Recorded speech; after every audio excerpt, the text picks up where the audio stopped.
जय हिंद दोस्तों, स्वागत है आपका आपके अपने चैनल प्रेरणा कोचिंग सेंटर में। तो कल हमने प्रोनाउन के 3 भेदों के बारे में बताया था और आज हम उसका चौथा भेद बताने जा रहे हैं। तो चौथा भेद जो हमारा था वो क्या था? एम्फैथिक प्रोनाउन यानी बलदायक सर्वनाम, जिसका मतलब अगर इसमें देखा जाए तो myself, ourself, yourself, you, yourself, यहाँ पे भी योर होगा, आर होगा यहाँ पे, ठीक। Your self, her self, him self, itself and themselves are called emphatic pronoun when they are used for the sake of emphasis। तो देखिए पिछले बार में भी हमने यही सेम चीज पढ़ा था, बट उसमें थोड़ा सा चेंज किया था कि उसमें जो कर्ता यानी नाउन यानी सब्जेक्ट जो था उसके खुद के ऊपर अगर जोर पड़ता तो उसमें वो आता था। और इसमें जो हमारा है, इसमें क्या है कि जो प्रोनाउन एम्फैथिक प्रोनाउन है, जब किसी और पे कार्य किया जा रहा है या किसी और पे कार्य का प्रभाव पड़ता है तो हमारा इस पे क्या बोला जाता है? एम्फैथिक प्रोनाउन यानी बलदायक सर्वनाम। तो जैसे कि ये देखा जा रहा है उसके हिसाब से हम एक सेंटेंस लिए हैं दो, इस सेंटेंस के हिसाब से समझते हैं कि इसमें क्या है। तो पहले वाले में I killed the tiger my self, इसका हिंदी होता है, क्या होता है? मैंने बाघ को स्वयं मारा, स्वयं मारा। तो यहाँ पे क्या है? यहाँ पे कर्ता ने किसी और पे बल दिया है। किस पे बल दिया है? बाघ पे। बाघ पे क्या बल दिया? उसको मारा है। तो यहाँ पे जो हमारा माई सेल्फ बना, ये कौन से वाले का बना? एम्फैथिक प्रोनाउन। मतलब ये है तो प्रोनाउन ही, बस इस पे ये दिखाया गया है कि इसने खुद पे, पहले वाले में हमने बताया था कि अगर कर्ता का जोर खुद पे पड़ेगा तो होता है, और इसमें क्या है? इसमें हमने बताया कि जब बाघ किसी और पे कर्ता का प्रभाव पड़ रहा है तो वो एम्फैथिक प्रोनाउन में आ जाता है, ठीक है। उसी प्रकार दूसरा है ही हिमसेल्फ सेड सो, उसने खुद स्वयं, उसने स्वयं ऐसा कहा, ऐसा कहा, ठीक है। यानी जो उसने कहा, किसी और ने कहा, क्या कहा? स्वयं यानी खुद ने कहा। तो इसमें जो वक्ता है यानी जो बोल रहा है वो कोई और है और बोला किसी और के बारे में जा रहा है, यानी जो करता है वो कोई और है और किया किसी और के बारे में जा रहा है। तो यहाँ पे वैसे ही सेम चीज है, तो यहाँ पे ये हिमसेल्फ किसमें आ जाएगा? एम्फैथिक प्रोनाउन में, ठीक है। यानी अगर उसमें पिछले वाले में हम, यानी हम सीधे सीधे ये बोल सकते हैं कि पहले वाले में जो था उसमें कर्ता पे प्रभाव पड़ता था, इसमें किसी नाउन या प्रोनाउन पे, किसी अदर नाउन या प्रोनाउन पे यानी संज्ञा या सर्वनाम किसी दूसरे पे, उस पे प्रभाव पड़ रहा है कार्य का, तो क्या कहा जाता है? एम्फैथिक प्रोनाउन, ठीक है। ये भी क्लियर है दोस्तों। एम्फैथिक प्रोनाउन जो हमारे प्रोनाउन का चौथा भाग था ये भी अभी हो चुका है, ठीक है। अब इसके बाद हमारा पांचवा भाग आता है, उसके बारे में इसमें कुछ थोड़ा और जानने की बात है जो मैं बता देता हूं आपको। जैसे देखिए यहाँ पे माई सेल्फ है, यहाँ सेल्फ है, ये यहाँ SELF है, यहाँ SELVES है, यहाँ पे भी वही सेम चीज है, यहाँ पे भी देखिए चेंज है थोड़ा। ऐसा क्यों है? ऐसा क्यों है वो बता रहे हैं।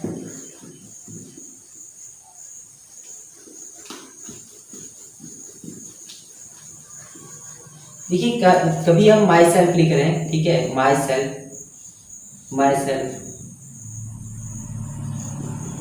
एक योर सेल्फ ले लेते हैं साथ में इसके, योर सेल्फ, और दो नीचे वाले ले लेते हैं जिसमें सेल्फ लगता है वो, और दो जिसमें सेल्फ लगता है वो ले लेते हैं, आवर सेल्फ और देम सेल्फ। ये दो चीज। तो हम लोग एक चीज का याद रखना कि ऐसा क्यों होता है, जहां पे एक वस्तु यानी एक कर्ता हो वहां पे सेल्फ लगेगा और जहां एक से ज्यादा हो वहां पे सेल्फ लगेगा, ठीक है। जैसे यहाँ माई किसी एक को ही बोला जा सकता है, अगर कलम मेरी है तो मेरी ही है, एक ही आदमी को बोला जाता है, तो यहाँ पे माई सेल्फ बनेगा। क्या बनेगा? माई प्लस सेल्फ यानी माई सेल्फ बनेगा। और अगर ये योर सेल्फ, योर देखो योर का दो चीज है, एक योर सेल्फ भी होता है, एक योर सेल्फ भी होता है, वो हम थोड़ी देर में समझा रहे हैं। अभी पहले ये जान लेते हैं। योर सेल्फ का मतलब हो गया, यहाँ पे भी योर एक ही आदमी को बोला गया, योर यानी तुम्हारा, ठीक है, प्लस सेल्फ, योर सेल्फ तुम्हारा अपना, ठीक। यहाँ पे भी दो। और यहाँ पे देखो आवर, आवर का हिंदी तो एक नहीं होता, आवर यानी हमारा, ठीक है, यानी हम एक तो है नहीं, हमारा किसको बोला जाएगा? जब हम ज्यादा होंगे, एक से ज्यादा होंगे तो क्या बोला जाएगा? हमारा, यानी योर प्लस सेल्फ।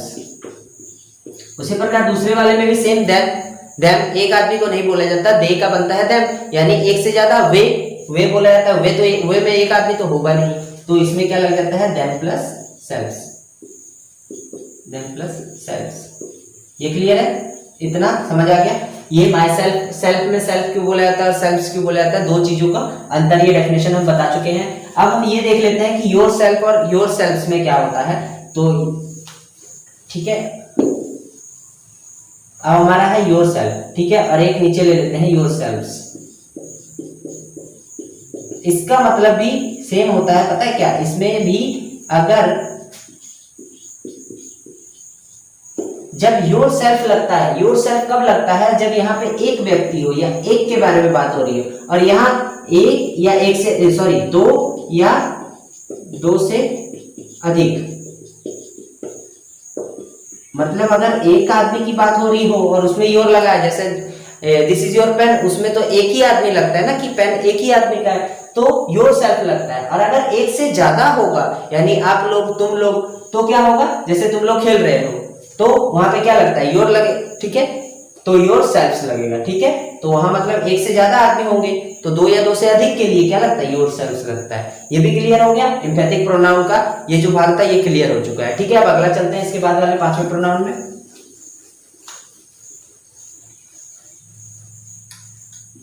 तो अगला है हमारा दोस्तों डेमोन्स्ट्रेटिव प्रोनाउन, यानी निश्चयवाचक सर्वनाम। The pronoun used two point out the object और objects to which it refers is called demonstrative pronoun। मतलब ऐसा शब्द जो सूचित करता है कि जो वस्तु है, वस्तु यहाँ देखिए ऑब्जेक्ट और ऑब्जेक्ट्स, यानी वस्तु या वस्तुओं को सूचित करता है, उसे डेमोन्स्ट्रेटिव प्रोनाउन कहते हैं। यानी अगर हम कह सकते हैं कि दिस इज ए बॉल, यह एक गेंद है, तो हमें वहां क्या सूचित, हमने वहां क्या सूचित किया, गेंद को सूचित किया कि यह एक गेंद है, तो वहां हमारा दिस क्या हो जाता है, डेमोन्स्ट्रेटिव प्रोनाउन। जैसे हम सेंटेंस में लिख के समझ लेते हैं इसको, दिस इज ए बॉय, इसकी हिंदी हो गई यह एक लड़का है। यानी यहाँ पे हमने क्या इंगित किया, दिस क्या बता रहा है, दिस जो वर्ड है, हमने पहले भी आपको ये बता चुका है कि प्रोनाउन क्या होते हैं, this, these, that, those, I, we, you, they, himself, yourself, ourselves, ourselves, ये सब क्या होते हैं, प्रोनाउन होते हैं। उसी में एक इसमें भी आता है, और बाकी आपको लाइन से चला ही जा रहा है, जितने जितने इसके पार्ट आ रहे हैं उस पार्ट में आपको बता दिया जा रहा है कि कौन से प्रोनाउन है कौन से नहीं, शब्द भी बता देते हैं कुछ कुछ। वैसे इसमें दिस इज ए बॉय, यह एक लड़का है, यहाँ पे क्या इंडिकेट किया गया, बॉय को इंडिकेट किया गया कि जो है वो क्या है, एक लड़का है। यानी हम किसको इंडिकेट कर रहे हैं, बॉय को। इंडिकेट कौन सा वर्ड कर रहा है, दिस, तो दिस हमारा क्या है, डेमोन्स्ट्रेटिव प्रोनाउन। यानी डेमोन्स्ट्रेटिव प्रोनाउन कौन सा हुआ, दिस, तो दिस हमारा किसको इंडिकेट कर रहा है, लड़के को। वैसे ही ऑब्जेक्ट में लड़का, एक लड़का। अब हम ऑब्जेक्ट्स के बारे में ले लेते हैं, जैसे हम बोल सकते हैं these आर balls, ये गेंद है। अब यहां पे हमारा क्या इंडिकेट हो रहा है कि जो है वो क्या है, बॉल्स है। एक बॉल तो है नहीं क्योंकि देश लगा है, यानी ये बॉल्स है, तो बहुत सारे बॉल्स है। यहाँ पे क्या हो गया, ऑब्जेक्ट्स आ गया, क्या ऑब्जेक्ट्स, यानी एक वस्तु नहीं अधिक, एक से ज्यादा वस्तुओं को इंडिकेट किया। बॉल्स को, एक ढेर होगा वहां बॉल्स रखा है, उसको इंडिकेट किया कि देज आर बॉल्स। तो हमारा यहाँ पे देश क्या हो गया, डेमोन्स्ट्रेटिव प्रोनाउन, क्योंकि ये भी किसी वस्तु यानी गेंद को इंडिकेट कर रहा है, ठीक है कि नहीं। तो हमारा ये दिस और देश, ये भी क्या है, डेमोन्स्ट्रेटिव प्रोनाउन। इसकी जो चार मुख्य होते हैं वो हम लिख देते हैं। एक होता है दिस, एक होता है दैट, एक होता है देश,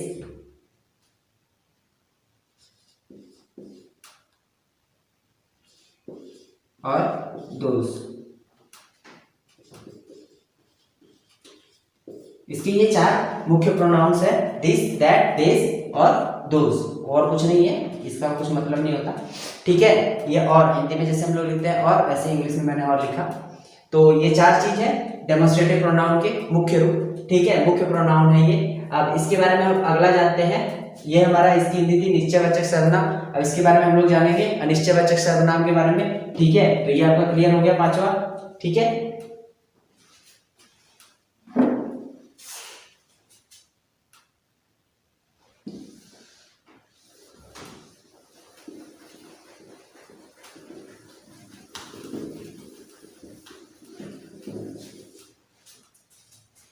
तो अगला है हमारा दोस्तों इंडेफिनिट प्रोनाउन यानी अनिश्चयवाचक सर्वनाम। इसकी डेफिनेशन देख लेते हैं। An indefinite pronoun refers to person और things in a general way and does not refer to any person और थिंग इन पर्टिकुलर। मतलब पिछले बारे में जो हमने पढ़ा डेमोन्स्ट्रेटिव प्रोनाउन में, उसमें क्या था कि कोई वस्तु निश्चित होती थी, इसमें कोई निश्चित नहीं होता। ठीक है, जैसे हम बोल सकते हैं कि किसी ने मेरी कलम चुरा ली। ठीक है, अभी हम सेंटेंस के बारे में सेंटेंस लेके भी जानते हैं, पहले ऐसे समझ लेते हैं। किसी ने मेरी कलम चुरा ली। अब यहाँ पे कोई निश्चित व्यक्ति तो है नहीं कि किसी ने कलम चुरा ली। यहाँ पे क्या बताया है, किसी ने चुरा ली। यहाँ हम सबको दोष दे रहे हैं, किसी एक को तो दोष नहीं दे रहे। और पिछले बारे में क्या था कि हम एक चीज इंकित कर देते हैं कि अगर राम ने चुराई है तो राम ने मेरी कलम चुराई, बट इसमें हमने क्या बोला कि उसने मेरी कलम चुराई, यानी किसने चुराई, इसमें हमने बोला किसी ने मेरी कलम चुराई, यानी किसने चुराई हमें कंफर्म नहीं है। और उसमें क्या था, हम एक व्यक्ति को इंकित कर देते थे या इंडिकेट कर देते थे कि उसी ने मेरी कलम चुराई है। ठीक है, मतलब उसमें हम बोल सकते थे कि यह चोर है, बट इसमें हम नहीं बोल सकते क्योंकि इसमें हमें पक्का नहीं होता, कंफर्म नहीं होता कि चोर है कौन। ठीक है, इसमें आपको समझ आ गया होगा कि जो हमारा पिछला था डेमोन्स्ट्रेटिव प्रोनाउन यानी निश्चयवाचक सर्वनाम, उसमें एक व्यक्ति निश्चित है अगर कोई इस कलम चोरी कर रहा है आपसे। ठीक है, तो वो चोर अगर हमने देखा है तो हम उसके बारे में बता सकते हैं कि वो चोर है। तो जब हम किसी एक के बारे में बता रहे हैं, किसी को बता दे रहे हैं कि हाँ वही है, तो वो हमारा आता है डेमोन्स्ट्रेटिव प्रोनाउन में। ठीक है, बट हमें पता नहीं है पूरी क्लास में से या पूरे घर में से कोई भी सामान चुरा सकता है या कलम चुराया है, तो वो सारे के सारे पे हम इल्जाम लगाते हैं। हमें कोई एक व्यक्ति तो निश्चित नहीं होता कि हाँ इसी ने चुराया है, तो वो हमारा क्या रहता है इंडेफिनिट प्रोनाउन में यानी अनिश्चयवाचक सर्वनाम। उसमें निश्चय, क्योंकि वहां निश्चित था कि एक ही व्यक्ति है वही चोर है। यहाँ पे निश्चित नहीं है क्योंकि यहाँ कोई भी चुरा सकता है, इतने बच्चों में या इतने लड़कों में, इतने भाइयों में कोई भी होगा जो चुरा सकता है। ठीक है, तो यहाँ पे कंफर्मेशन नहीं है। अब इसमें क्या क्या वर्ड आते हैं वो हम आपको भी बता रहे हैं। ठीक है, ये आपका कंफर्म हो गया। ठीक है,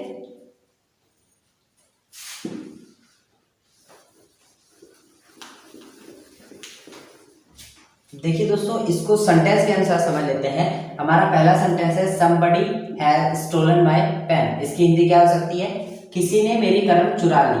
क्या, किसी ने मेरी कलम चुरा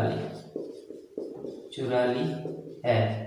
यानी यहाँ पे क्या है, कोई एक व्यक्ति निश्चित नहीं है। जैसा कि मैंने अभी बताया कि यहाँ पे कोई व्यक्ति निश्चित नहीं है। चुराई किसने हमें पता नहीं, लेकिन चोरी किसकी हुई वो हमें पता है। किसकी, चाहे मेरी हुई है तो हम है खुद, मैं खुद हूँ, मतलब मेरी कलम चोरी हुई तो मैं अपने ऊपर इंगित करता हूँ कि मेरी कलम चोरी हुई। तो हम जब अपने ऊपर इंगित कर रहे हैं कि हाँ सूचित कर रहे हैं कि मेरी कलम चोरी हुई, तो हम क्या है डेमोन्स्ट्रेटिव प्रोनाउन। ठीक है, निश्चय, क्योंकि मेरी चोरी हुई तो हम निश्चित है कि मेरी ही चोरी हुई, तो हम क्या है डेमोन्स्ट्रेटिव प्रोनाउन में आते हैं। बट अगर किसी ने चुराई पर हमें पता नहीं है किसने चुराई, तो हम उस किसी को क्या बोल देंगे, वो क्या बोलेंगे इंडेफिनिट प्रोनाउन यानी अनिश्चयवाचक सर्वनाम, क्योंकि यहाँ निश्चित तो है नहीं चोर कौन है। हाँ एक चीज निश्चित है कि कलम किसकी चोरी हुई, वो मैं हूँ, बट चोरी किसकी हुई, चोरी किसने की वो हमें कंफर्म नहीं है। तो यहाँ हमारा जो somebody है, somebody का मतलब क्या होता है, किसी ने। ठीक है, किसी ने मेरी कलम चुरा ली है, पर किसने चुराई ये हमें पता नहीं। तो somebody हमारा क्या है इंडेफिनिट प्रोनाउन यानी अनिश्चयवाचक सर्वनाम। वैसे इधर ऑल आर फुलिश, सभी मूर्ख हैं, सभी मूर्ख हैं। ठीक है, ऑल आर फुलिश। यहाँ पे देखो किसी एक व्यक्ति को तो बोला नहीं जा रहा, या मैं हूं या किसी और अगर कोई मेरे को तो नहीं बोल रहा ना कि हाँ मैं मूर्ख हूं, और हूं भी तो हूं, मैं तो हुई। ठीक है, बट अगर हम यहाँ पे क्या बोल रहे हैं, सभी मूर्ख है, यानी सबको बोल रहे हैं कि सभी मूर्ख है। तो अब जैसे हमारी क्लास में 15 बच्चे हैं, हम 15 बच्चों को बोलते हैं कि वो मूर्ख है, यानी यहाँ पे किसी एक बच्चे को तो इंडिकेट नहीं किया जा रहा है, यहाँ सबको लेके चलना पड़ता है कि सारे के सारे मूर्ख है, तो सबको बोल दिया। तो यहाँ हमारा ऑल जो है वो किसी एक को तो बता नहीं रहा, सबको मिलके बता रहा है, तो हमारा ऑल क्या है इंडेफिनिट प्रोनाउन। बट अगर हम यहाँ पे किसी एक व्यक्ति को बोलते, जैसे किसी को खड़ा कर लेते और बोलते कि तुम मूर्ख हो, तो वहां पे क्या था, हम एक व्यक्ति को इंगित कर रहे थे कि वो व्यक्ति क्या है मूर्ख है, तो वो हमारा क्या हो जाता डेमोन्स्ट्रेटिव प्रोनाउन यानी निश्चयवाचक सर्वनाम। और यहाँ पे ये जो आ गए ये सारा क्या है अनिश्चयवाचक सर्वनाम। इसमें कुछ वर्ड आते हैं जैसे some, all, many, one, any, none और नथिंग, ये कुछ वर्ड है जो इंडेफिनिट प्रोनाउन में आते हैं। ठीक है, अब अगला चलते हैं, इसके बाद 7वां। ठीक है, तो अगला है हमारा दोस्तों डिस्ट्रीब्यूटिव प्रोनाउन यानी व्यस्तवाचक सर्वनाम। तो इसकी डेफिनेशन देख लेते हैं। When each, other and neither are used as pronouns they are called distributive pronoun. ठीक है, तो जैसे कि इसमें बताया गया है each either and neither, each either और नेदर, ये तीन चीजों को बताया गया है। जब कोई सेंटेंस में ये तीन चीज हो तो वो कौन सा प्रोनाउन होता है? Distributive pronoun. अब ये क्या तीनों चीज क्या बताता है? ईच मतलब सब, अगर कोई बोला जाए कि सब के सब बच्चे सही है, जैसे हमारे स्टूडेंट है जितने भी हैं सब अच्छे हैं, सब अच्छे हैं, तो वहां पे ईच लगता है, ईच स्टूडेंट इज गुड। ठीक है, यानी सारे स्टूडेंट क्या है? अच्छे हैं, तो हमारा वहां पे ईच क्या बन जाएगा? Distributive pronoun. अब एदर, दो बच्चों की तुलना में किसी एक के बारे में अच्छा बोला जाए, एक के बारे में नहीं बोला जाए, तो मतलब अगर दोनों में से किसी एक को हम अच्छा बोलेंगे तो एदर लगाएंगे, एदर बॉय इज गुड। ठीक है, तो वहां पे एदर हमारा क्या बन जाएगा? Distributive pronoun. उसके बाद नेदर, अब दोनों को हम लोग गलत बोल देंगे, दोनों में से दोनों सही नहीं है या दोनों ही अच्छे हैं, दोनों चीज हम बोल सकते हैं, दोनों अच्छे हैं तो हम नेदर लगाएंगे। ठीक है, मतलब दोनों में से नेदर लगा के बना देंगे। ठीक है, जैसे इन्हीं सब्जेक्टों को क्या कहा जाता है, इन्हीं शब्दों को क्या कहा जाता है? हम डिस्ट्रीब्यूटिव प्रोनाउन, यानी व्यस्तवाचक सर्वनाम जिसमें तुलना की जाती हो दो व्यक्तियों के बीच में या दो से ज्यादा, अधिक से अधिक, जितने भी हो सके, 10 होंगे तो 10 में से। जैसे हम पहले सेंटेंस को ले लेते हैं, सेंटेंस में समझते हैं इसको। Each of you is guilty. ठीक है, तुम में से प्रत्येक दोषी है। क्या है इसका मतलब? तुम में से जो भी है, तुम में से प्रत्येक दोषी है, यानी कोई भी ऐसा व्यक्ति नहीं है जो उसमें से अच्छा हो, सबके सब दोषी हैं। तो इसमें क्या? सब, ईच। ठीक है, इसकी हिंदी हो गई तुम में से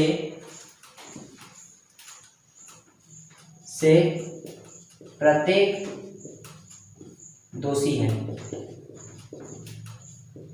अब इसमें क्या है? सबके बारे में बोला गया, सबको बोला गया कि जितने भी है सब क्या है? गिल्टी, यानी दोषी है। ठीक है, ईच हमारा क्या आ गया? सबके बारे में आ गया, तो यहाँ पे ईच हमारा क्या हो गया? डिस्ट्रीब्यूटिव प्रोनाउन बन गया, व्यस्तवाचक सर्वनाम। उसके बाद सेकंड वाले में देख लेते हैं, एदर रोड इज सेफ। ठीक है, दोनों ही रोड सही है, मतलब किसी भी रोड में जाए दोनों रोड क्या है? सही है, मतलब दोनों रोड सेफ है, सुरक्षित है। हम इसको क्या लिख सकते हैं? दोनों रास्ते, दोनों सड़क लिख लेते हैं, दोनों सड़क सुरक्षित है। यानी जो सड़क है, हमारे पास दो सड़क है, एक लेफ्ट को जाती है, एक राइट को जाती है, और हमें जाना है सेंटर में, तो दोनों रोड हमें एक जगह पे पहुंचाएगी, तो हम वहां क्या बोलेंगे? एदर रोड इज सेफ, दोनों रोड सुरक्षित है, दोनों रोड में कोई भी खतरा नहीं है, तो वहां पे क्या लग गया हमारा? एदर। अब वही बोलते हैं नेदर, अगर नेदर रोड इज सेफ, दोनों में से कोई रोड सही नहीं है, तो हमारा क्या लग जाता?